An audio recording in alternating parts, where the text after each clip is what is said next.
چې کوم د حقوقو په نوم باندې نوجوانانو ورسره د څلور کومه مزای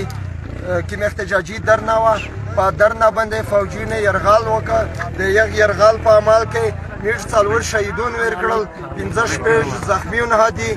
نو میږ په احتجاجي درنه باندې نوستي چې میږ اوس چې کوم ځای کې ملګري وروي هر هغه که د کینګ بند سره تعلق لري که د پښتون ژغورنې غورځنګ ملګري وي که هر څوک وي سوشل میډیا وچلوئ او د انګور اډې ته ځون رسوئ دلته مستقل درنه دو شهیدون شوي دي زخمیون شوي دي دا ګولۍ وکسئ دا د پاکستاني فوج د پنجاب په میږ باندې وورولې انشاءالله میږ بیا هم اوسوي دا درنه و جاري سوتي کله هم په څټ نه ځي په خپل فوج ته میږ دا موقع بیا نه ورکوي چې دی په میږ ګولۍ وچلوي او د میږ دا